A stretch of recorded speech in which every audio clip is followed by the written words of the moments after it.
주님, 저희들이 이 말씀, 풍랑에 관한 말씀 또 물에 관한 말씀인데 사실은 저희 믿음에 관한 말씀인 줄로 알고 하나님께 귀를 기울이고 듣습니다.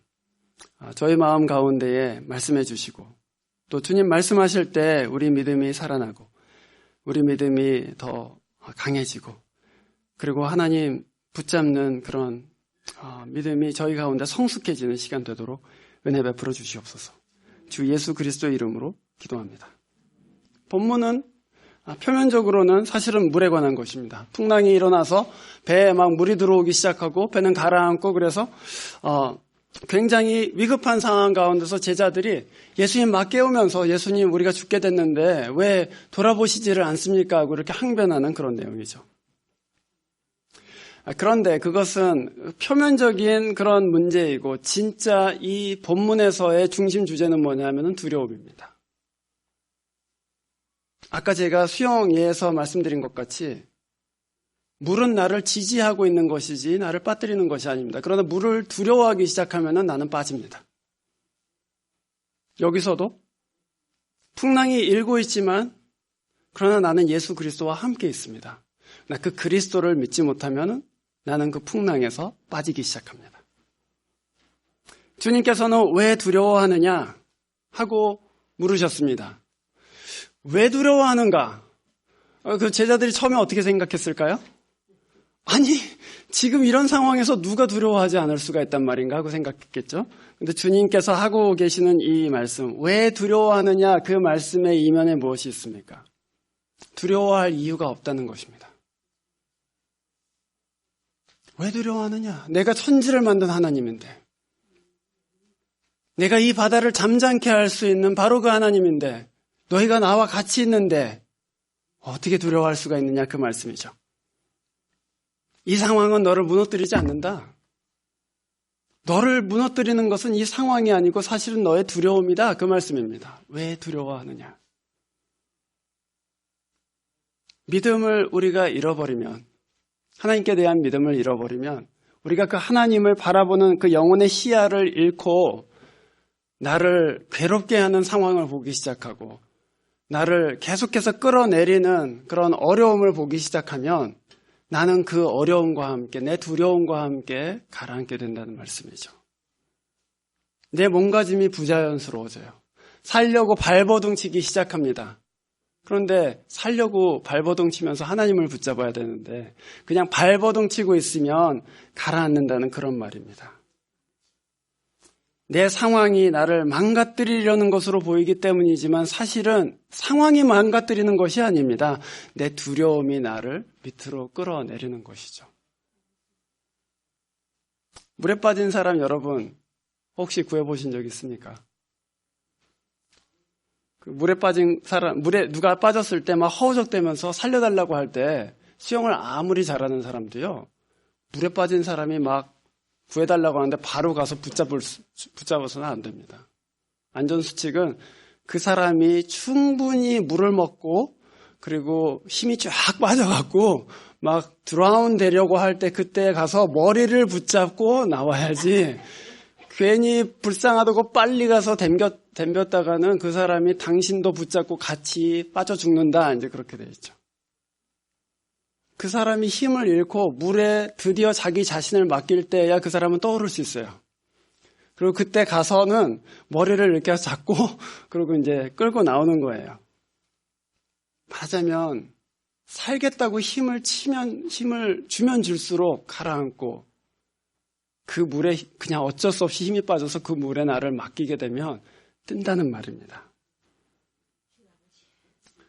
풍랑이 막 지금 일어나고 있습니다. 그런데 여러분 이 본문에서 한 가지 이해가 되지 않는 것이 있습니다. 지금 보면은 바람이 막 치고 물이 들어와서 이 배에는 벌써 한 반쯤 배가 잠긴 것 같아요. 그리고 풍랑이 이니까 배가 심하게 흔들리고 사람들은 다 혼비백산이 돼서 막 소리를 지르고 난리를 치고 있는데 주님께서는 편하게 주무시고 계십니다. 이 본문에서는 친절하게도 베개를 베고 주무시고 계셨다 이렇게 되어 있습니다. 여러분이 배에 있었다면 그 상황에서 잘 수 있겠습니까? 저도 배를 몇 번 타봤지만 풍랑이 있는 배에서 잠자기 쉽지 않습니다. 제 생각에는 예수님께서 일부러 잠자는 척 하시지 않았을까 그런 생각이 사실은 듭니다. 사실 제 포인트는 뭐냐면 주님은 일부러 기다리고 계시다는 것입니다. 보통 사람 같으면 당장에 일어나서 무슨 일이냐고 그렇게 물어야 되는데 주님께서는 제자들이 절망할 때까지 그리고 막 발광을 할 때까지 그냥 내버려 두시고 일부러 그 상황을 셋업해 놓으시고 어떻게 반응하는지를 보고 계신다는 것입니다. 하나님은 자녀들을 언제나 그 자리로 인도하십니다. 언제나 그 자리. 하나님이 침묵하시는 것 같은 자리. 그래서 하나님이 나에게 아무 말씀도 안 하시고 하나님이 내 도움이 되시지 않는 것 같고 그래서 내가 어떻게 살아야 될지를 고민해야 되는 그 자리에 하나님은 언제나 그 백성들을 놓으세요. 출애굽한 다음에 시내산에서 이스라엘과 하나님이 나는 너의 하나님이고 너는 나의 백성이다 그러고 언약을 맺었잖아요. 그러고 나서 하나님께서 이스라엘 백성 어떻게 하셨습니까? 광야로 내모셨습니다. 40년 동안 농사도 짓지 못했어요. 가축도 기를 수 없었습니다. 거기서 40년 동안을 광야에서 만나를 먹으면서 살게 하셨습니다. 하나님께서 주시는 것으로 그때그때 하루하루 넘기면서 살 수 있게끔 그렇게 인도하시면서 그 마음을 하나님께서 감찰하셨습니다. 그 마음을 연단하셨어요. 이런 상황에서도 나를 믿을 수 있나? 죽을 것 같은 그 상황에서도 나를 믿고 살 것이라고 믿느냐 하는 그 믿음의 시험을 하고 계셨습니다. 모든 빛이 꺼지는 자리, 앞길이 보이지 않는 자리, 장래가 캄캄한 자리, 그 자리에 하나님께서는 자기 자녀들을 두신다고요. 기도하여도 들리지 않습니다. 금식하여도 어떤 하나님의 무슨 환상과 같은 말씀이 보이지 않습니다. 위로도 없고 또 하나님께로부터 오는 어떤 메시지가 있지 않습니다. 그때에 하나님 의지할 수 있는가? 그때에 살아계신 하나님이 여전히 내 아버지이심을 믿고 그 믿음 가운데 설 수 있는가? 그것이 우리 신앙의 큰 훈련이고 또한 실현이기도 합니다. 제자들은 배에 막 물이 들어오자 예수님께 이렇게 소리를 질렀습니다. 우리가 죽어가는데 아무렇지도 않으십니까? 영어로 보면은 Don't you care? 이렇게 되어 있습니다. 어떻게 하자는 겁니까? 우리를 아주 버리자는 겁니까? 그러고서는 막 항변합니다. 여러분, 이 말 속에서 제자들을 불신앙으로 인도한 세 가지의 오해가 있는데 같이 저랑 살펴봤으면 좋겠습니다. 우리가 어떤 하나님께서 주시는 시험 가운데 있을 때 이 세 가지에서 잘못 오해하게 되면 늘 우리가 하나님을 향해서 대적하게 되고 하나님께 불평하게 되고 또 하나님을 향해서 삿대질을 하게 됩니다. 첫 번째는 하나님의 경륜에 대한 오해입니다. 이 사람들, 이 제자들은 이 상황이 절망적이라고 생각했습니다. 우리가 지금 죽게 됐다고 얘기했어요. 그리고서는 이 상황이 하나님께서 셋업하신 상황이라는 것을 알지 못했습니다. 주님으로부터 왔다면 주님께 해결책이 있을 텐데 주님으로부터 왔다는 것은 생각하지 못했고 이 상황은 지금 딱 죽게 된 상황이다라고 생각했습니다. 그런데 믿음은 어떤 상황에서도 하나님이 이것을 허락하시지 않으면 이 상황이 일어나지 않는다 이렇게 고백합니다. 주님께서는 마태복음 10장 29절에서 참새 한 마리가 공중에서 떨어지는 것도 하나님께서 허락하시지 않으면 절대로 일어나지 않는다 이렇게 말씀하셨습니다. 여러분 그 말씀을 믿음을 갖고 있는 사람들은 그 참새에다가 자기 이름을 넣어서 고백하는 거잖아요. 참새 한 마리, 이 세상에 정말 미물과 같은 여러분 참새를 어디다 써요? 참새 어디다 쓰냐 예은아. 참새에 무슨 쓸모가 있냐 참새가. 참새 쓸모 없지? 네. 참새 쓸모 없어요. 참새 고기 먹는 사람도 있지만 그는 그냥 장난으로 하는 짓이고요. 사실은 참새 고기 뭐 잡아봐야 뭐 고기 먹을 것도 없어요. 참새야말로 이 세상에서 별로 그렇게 미안하다 참새야.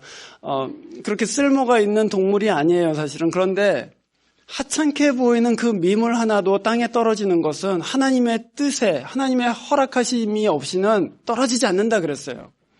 그럼 그 참새에다 자기 이름을 넣어보라고요. 하나님이 허락하시지 않으면 절대로 나도 땅에 떨어지지 않는다. 그래서 이 상황이 그냥 재난 상황이 아니라 하나님께서 나한테 주신 상황으로 믿으면 그러면 안 죽겠구나. 그렇게 믿을 수 있는 것이죠. 그러나 제자들은 그것을 오해했어요. 이 상황이 하나님의 손과는 상관없이 일어나는 것으로 자꾸 생각하고 있는 것이죠. 두 번째, 제자들은 예수님께 Don't you care? 그렇게 얘기했습니다. 나를 케어하지 않습니까? 하나님의 선에 대해서 오해했습니다. 아주 쉽게 얘기하자면 그들은 상황을 갖고 하나님을 판단했습니다. 하나님께 대한 믿음으로 시작해서 이 상황을 판단한 것이 아니고 이 상황으로 시작해서 하나님을 판단했어요. 무슨 말씀이냐 하면 우리는 사실 그렇지 않습니까? 우리가 원하는 상황이 언제나 선이에요. 그리고 우리가 원하지 않는 상황은 항상 악입니다. 그래서 하나님께서 우리가 원하지 않는 상황을 주시면 왜 악한 일을 하세요? 이렇게 물어봅니다. 그리고 하나님께서 우리가 원하는 일을 해주시면 정말 선하신 하나님이시다 이렇게 얘기해요. 하나님이 내가 원하지 않는 일을 일으키셨는데 참 선하신 하나님이십니다 이렇게 얘기하는 거는 그 믿음이에요. 선하신 하나님이시기 때문에 나를 향해서 선을 품고 계시기 때문에 내게 일어나는 일들은 다 그 선하신 하나님의 계획 가운데 있다. 하나님은 여전히 선하시다.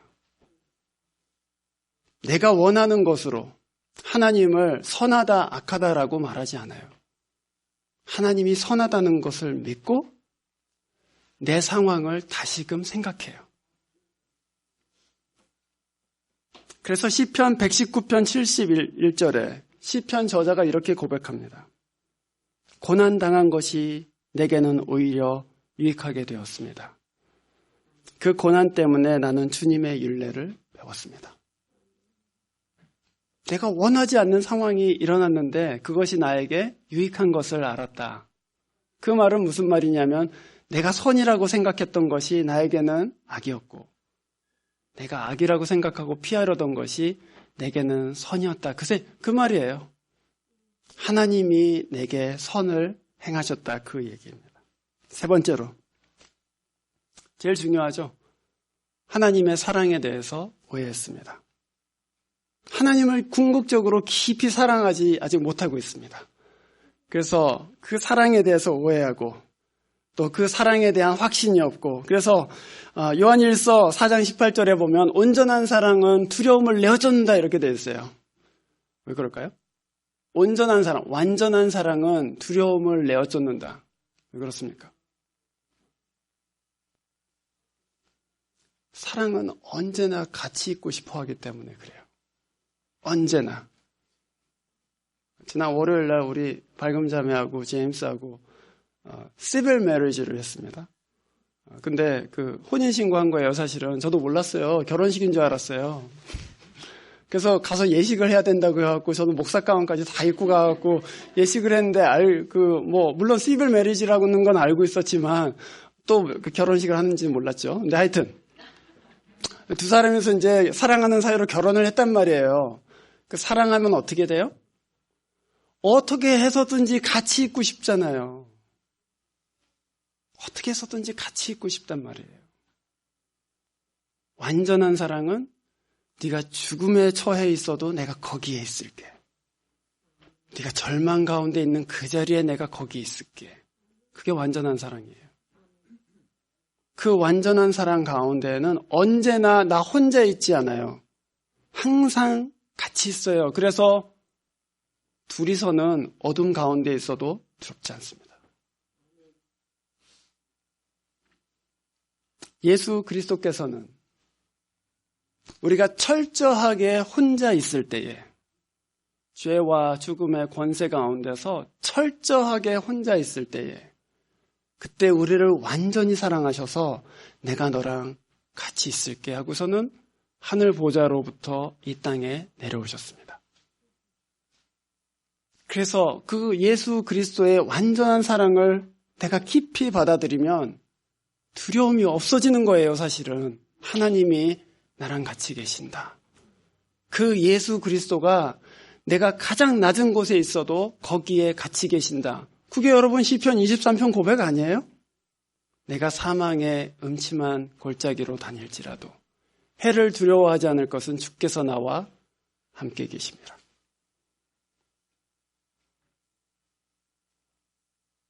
인생이 풍랑이 여러분을 예수 그리스도로부터 분리하지 못합니다. 재정적인 어려움이 여러분을 하나님의 사랑에서 떼어내지 못합니다. 관계가 조금 힘들어졌다고 해서 세상이 망하는 것이 아닙니다. 주님은 여러분과 함께 계십니다. 그 사랑을 여러분 오해하지 마시고 그 완전한 사랑을 받아들이십시오. 근데 여러분 이렇게 오해해서 제자들은 다 불신한 가운데 다 실패했어요. 그 예수님께서 풍랑을 다 셋업하셔갖고 그 믿음을 흔들어 보셨는데 한 사람도 남김없이 다 실패했습니다. 제자들한테는 아직 그런 상황에서 하나님을 딱 바라보고 믿음으로 나아갈 수 있는 그런 믿음이 아직은 없었어요. 그런데 예수님께서는 니네들 불합격이다 그러고서는 그 훈련소에서 그냥 퇴소시키겠다 그렇게 하지를 않으셨습니다. 왜냐하면 그게 포인트이기 때문이에요. 내가 너희들을 훈련시키려고, 내가 너희들을 연단하려고 여기에 데리고 왔고 이 상황을 내가 셋업했다. 여기에서 실패해도 다시금 프랙티스하고 믿음으로 살아보고 또 거기서 넘어지면 다시 돌아와서 가르침을 받고 다시 나가서 살아보고, 그것이 그리스도께서 우리에게 주시는 은혜죠. 한국에 김세진이라는 청년이 있는데 요새 몇 년 전부터 시작해서 그 모티베이셔널 스피커로 활동하고 있는 그런 청년이 있습니다. 태어날 때 무릎 아래가 없이 태어났습니다. 그리고 한쪽에는 손가락이 2개밖에 없이 태어났어요. 친부모가 이 세진 청년을 버렸습니다. 그래서 그냥 고아원에 그렇게 있었죠. 근데 하루는 그 고아원에 자원봉사하러 온 한 여자 청년이 그 아이를 보고서는 보는 순간 이 아이는 내 아이다라는 마음이 들었어요. 그래서 그 아이를 입양했습니다. 결혼을 했는데 남편은 그 아이를 원하지 않고 시댁에서도 원하지 않고 그래서 결국에는 이혼했어요. 그러고서는 이 아이를, 장애인 아이를 혼자서 돌보는 것입니다. 그런데 무릎 밑에가 없으니까 이 아이는 걸을 수가 없어요. 그렇잖아요? 그런데 이 엄마가 무슨 생각을 했냐면 이 아이는 반드시 걷는다. 내가 걷게 한다라고 생각했어요. 네가 무릎이 없다, 무릎 밑에 발이 없다고 해서 이 세상을 걸어 다닐 수 없이 그냥 기어 다니는 것을 나는 그대로 내버려 두지 않겠다. 그래서 아주 어려서부터 무릎으로 걷는 방법을 가르치기 시작했어요. 비디오를 저도 봤는데 너무 마음이 아파요. 이 조그만 아이가 무릎으로 쓰는 게 얼마나 힘들겠어요. 계속 넘어져요. 그런데 엄마가 자기도 무릎밖에 없는 것처럼 그렇게 신용을 하면서 자기도 넘어지고 봐라 엄마도 넘어진다. 너도 할 수 있다. 그러고 다시 일어서라고 해서 애는 계속 울고 아프니까 난 못한다고 그러고 근데 엄마는 할 수 있다. 걸을 수 있다. 여기서 무너지면 못 걷는다. 걸어야 된다. 그러고서는 계속 격려해요. 그러고서는 무릎으로 걷기 시작합니다. 조금 자랐는데 이제 무릎 밑에다가 의족을 달게 됐어요. 근데 의사가 보고서는 이 무릎으로는 못한다고 이 무릎에다는 의족을 못 붙인다고 그래서 그럼 수술해달라고 무릎을. 그래서 무릎을 의족에 맞추는 수술을 또 했어요. 그러고서는 결국에는 그 의족을 가지고 걷게 됐습니다. 그냥 걷게 된 게 아니고 히말라야로 올라갔습니다.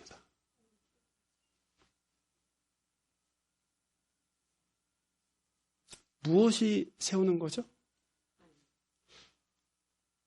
엄마는 계속해서 네가 걸을 수 있다 라고 믿음을 줘요. 그 아이는 그 엄마로부터 믿음만 받는 것이 아니고 엄마가 나를 사랑하고 있다. 그 때문에 일어서는 거죠. 여러분, 서는 게 힘들 때는 그냥 쉬게 해주는 게 사랑인 것처럼 생각하죠. 그러나 그 한순간 네 쉬어라 그냥 여기서 포기해라 하고 그 아이한테 그냥 레스트를 주면, 그 쉼을 주면 이 아이는 평생 기어다니게 돼요. 엄마는 자기 가슴이 찢어지는 아픔을 가지고도 일어서라라고 말할 수밖에 없어요. 하나님이 우리가 믿음으로 살다가 넘어진다고 그래 그냥 그렇게 살든지 그렇게 하면 우리는 결코 믿음으로 살 수가 없어요. 사실은 어려움이 올 때 하나님 제가 이 어려움 이 풍랑과 같은 삶 가운데 믿음으로 돌파할게요 하고 갈 수가 없다고요. 계속해서 하나님께서 그냥 격계를 열어주시고 그냥 쉬어라 이렇게 하시면 하나님도 마음이 아프신 것이죠. 그러나 코치가 이 플레이어들이 막 구토하고 어지럽다고 한다고 해서 그냥 그러면 우리 훈련 포기하고 그냥 내려가자 이렇게 할 수 없는 것 같이 하나님은 우리 가운데 그리스도의 형상이 나타나기를 원하세요. 그래서 하나님도 마음이 아프시지만 걸어라 라고 말씀하시는 것이죠. 제자들이 죽는 소리를 했습니다. 왜 나를 돌아보시지 않습니까? 그랬더니 예수님께서 그 제자들한테 대꾸하시기 전에 39절 보십시오.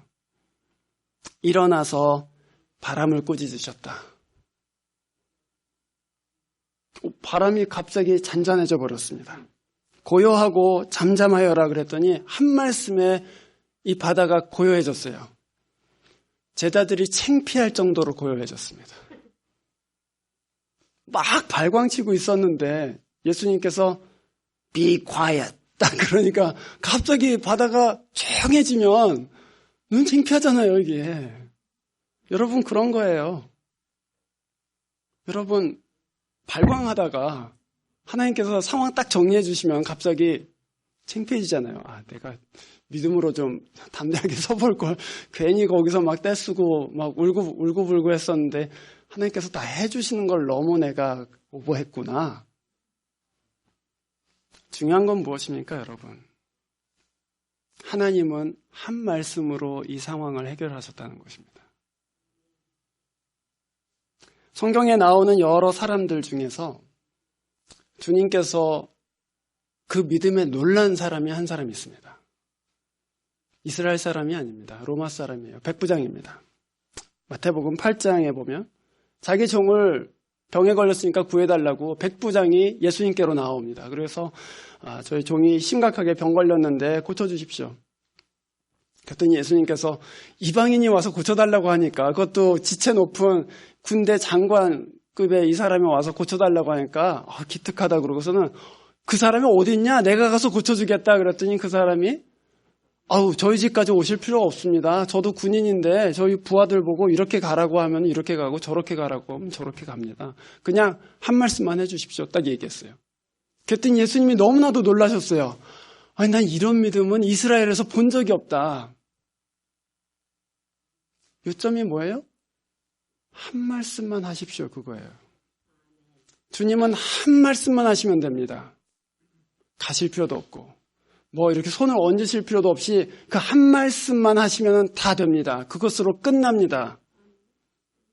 우리가 기도할 때에 여러분 어떤 어려운 문제 갖고 기도할 때에 상황 아무것도 변한 거 없는데 지금 파이낸셜리도 어렵고 관계도 막혀있고 프로모션도 안 되고 갈 집도 없고 막 그래갖고 머릿속이 복잡해 죽겠는데 하나님 앞에 기도할 때 하나님께서 한 말씀 주셔서 아무것도 변한 것 없는데 내 마음에 믿음이 또 평화가 밀물과 같이 들어오는 때가 있어요. 아무것도 안 바뀌었어요. 그런데 그 말씀 한마디에 하나님께서 이거 해결해 주시겠다. 그리고 만약에 이게 해결되지 않아도 괜찮겠다 하는 믿음이 내 안에 들어온다고요. 그게 신자가 갖고 있는 믿음의 능력이에요, 여러분. 다른 사람들은, 예수를 믿지 않는 사람은 이해할 수 없는 능력이 거기에 있다고요. 그거는 내 믿음이 강해서가 아니에요, 사실은. 하나님이 한 말씀을 나한테 주셨기 때문에, 하나님이 무엇을 하신 것도 아니고 아직까지 그냥 한 말씀 내 영혼에 주셨는데 그 말씀이 내게 들어와서 마음이 마음속에 가득했던 두려움이 갑자기 없어지고 주님이 이 사실을 알고 계시니 나는 괜찮겠다 하고서는 그 다음부터는 그 문제로 기도를 안 해요. 끝. 그 얘가 누구입니까? 한나잖아요. 아들 없다고 울고불고 하나님 앞에 절절히 기도하다가 엘리가 주께서 내 기도대로 이루시기를 원한다 그랬더니 그 말씀을 하나님의 말씀으로 받았어요. 그리고서는 성경에 뭐라고 되어 있습니까? 그 얼굴에 다시는 근심하는 빛이 없었다. 그리고 하나님께서 그 한나를 기억하셔서 그가 자기 남편과 동침함에 하나님께서 그에게 아들을 주셨다 이렇게 되어 있어요. 여러분, 상황 어려울 때에 우리는 흔히 하나님 이 상황을 해결해 주세요라고 기도하잖아요. 그 기도 괜찮습니다. 그런데 진짜 기도할 건 뭐예요? 하나님 저한테 한 말씀만 해 주십시오. 그거예요. 한 말씀만 해 주십시오. 그럼 상황이 해결되지 않아도 괜찮습니다. 주님이 저한테 이 한 말씀, 하나님이 나를 듣고 계시다는 그 한 말씀만 해 주십시오. 신자의 믿음의 능력은 하나님이 나와 같이 계시다는 것 때문에 오는 깊은 평화에 있어요. 그걸 여러분 잃지 마세요. 그걸 잃어버리면 안 믿는 사람하고 똑같은 거예요. 풍랑이 올 때 살려달라고 애쓰는 거, 그거 안 믿는 사람들도 다 아는 일이에요. 하지만 신자는 나는 예수 그리스도와 함께 있기 때문에, 그가 내 인생을 붙잡고 계시기 때문에 안 망한다. 좀 교만한 것 같지만 안 망한다. 이렇게 믿을 수 있는 사람이죠. 빌립보서 4장 6절 7절에 그래서 바울이 이렇게 말하지 않습니까? 기도할 때 이렇게 기도하래요. 아무것도 염려하지 말고 모든 일을 오직 기도와 간구로 하고 여러분이 바라는 것을 감사하는 마음으로 하나님께 아뢰십시오. 그리하면 사람의 생각을 뛰어넘는 하나님의 평화가 여러분의 마음과 생각을 지키실 것입니다. 상황 해결된다고 얘기 안 했어요. 하나님의 평화가 당신의 마음과 생각을 붙잡으실 것이다. 지키실 것이다. 이렇게 얘기했습니다. 한 말씀을 하나님께 달라고 기도하십시오. 주님께서 풍랑을 다 잠잠케 하셨습니다. 그러자 40절에 보면은 그러고 나서 예수님께서 야, 왜 무서워하냐? 아직도 믿음이 없냐? 이렇게 꾸짖으셨죠. 그랬더니 41절 보십시오. 제자들이 큰 두려움에 사로잡혀서 이분이 도대체 누구시냐라고 물었다 이렇게 되어 있습니다. 큰 두려움. 주님께서 말씀 한마디로 바다를 잠잠케 하시니까 제자들이 큰 두려움에 사로잡혔다 이렇게 얘기했습니다. 그게 믿음의 시작입니다, 여러분. 제자들이 원래 무엇을 두려워하고 있었습니까?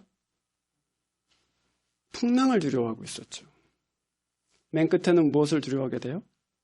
하나님을 두려워하게 되죠. 여러분, 무엇이 더 두려운 존재입니까? 하나님이 더 두려우십니까? 아니면 여러분에게 일어나는 문제가 더 두려우십니까? 여러분의 두려움을, 이 문제에 대한 두려움을 극복하려고 하기보다는 그냥 하나님을 더 두려워하세요. 하나님은 여러분한테 하나님의 일을 보여주실 거예요. 믿음의 도상 가운데 있을 때 하나님께서 개입하셔서 봐라, 내가 너를 붙들고 있다 하는 그런 표적들을 여러분한테 주실 거라고요. 그러면 여러분 그때에 내가 기도했더니 해결됐어 이렇게 고백하지 마세요.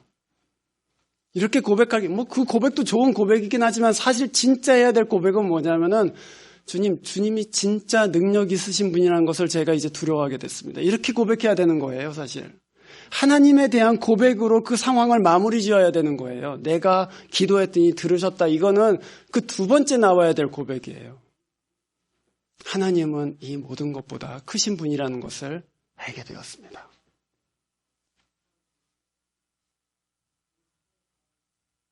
우리가 궁극적으로 바라보고 두려워해야 될 그 지점은 어디입니까, 여러분? 그게 바로 십자가입니다. 그 십자가를 보면서 부르르 떨 수밖에 없잖아요. 하나님이 나같이 참새와 같은 아무 쓸데가 없는 나 같은 인생을 뭘 볼 것이 있다고 자기 아들을 저 참혹한 십자가에 못 박으셨나 두려워하는 거예요.